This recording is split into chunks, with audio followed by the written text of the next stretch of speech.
അപ്പോൾ നമുക്ക് നാട്ടിലോട്ടൊന്ന് പോയാലോ? അപ്പോൾ അതിന് മുമ്പായിട്ട് എന്ത് ഞാൻ SM സ്ട്രീറ്റിലോട്ട് വന്നതാണ്, കോഴിക്കോടിലെ മിഠായി തെരുവ്. അപ്പം നമുക്ക് ഇതുപോലുള്ള കുറേ നൈറ്റീസും കുറേ നൈറ്റ് ഡ്രസ്സുകളും ഒക്കെ വേണമെന്നുണ്ടെങ്കിൽ മാനാഞ്ചിറയുടെ ഭാഗത്തു നിന്നുള്ള എൻട്രൻസിൽ നിന്ന് കയറണേ. അവിടെ ഇതുപോലുള്ള കുറേ നല്ല ലാഭത്തിന് കിട്ടും.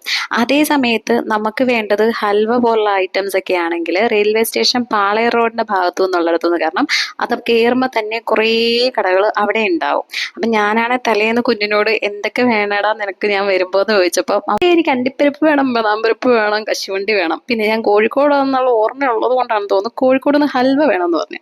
അങ്ങനെ ദേ ഈ ഹൽവ വാലയിലാണ് ഞാൻ വന്നേക്കുന്നത്. ഇതിന്റെ ഷോപ്പ് കുറേ ഉണ്ട് കോഴിക്കോട്. ഇവിടെ ഈ ക്ലാസിക്, പ്രീമിയം അങ്ങനെ പല വെറൈറ്റി ഹൽവ കിട്ടും. ഈ പ്രീമിയം എന്നൊക്കെ പറയുന്നത് നല്ല പേടേന്റെയും പാലിന്റെ ഒക്കെ ടേസ്റ്റ് ആട്ടോ. ക്ലാസിക് എന്ന് പറഞ്ഞാൽ നമ്മുടെ ടിപ്പിക്കൽ കോഴിക്കോടൻ ഹൽവ. അപ്പൊ അവിടെ നിന്ന് ഇതെല്ലാം വാങ്ങിയിട്ട് നേരെ ഞാൻ ഇനി റെയിൽവേ സ്റ്റേഷനിലേക്കാണ്. എൻ്റെ ട്രെയിൻ 6:30 വരുമെന്ന് പറഞ്ഞിട്ട് ഏകദേശം 3-3.5 മണിക്കൂറോളം ലേറ്റ് ആണ് കേട്ടോ. അങ്ങനെ ഞാൻ റെയിൽവേ സ്റ്റേഷനിൽ വന്നു. ബാക്കി കാര്യം നാളത്തെ വീഡിയോയിൽ കാണാം. അപ്പം ബൈ.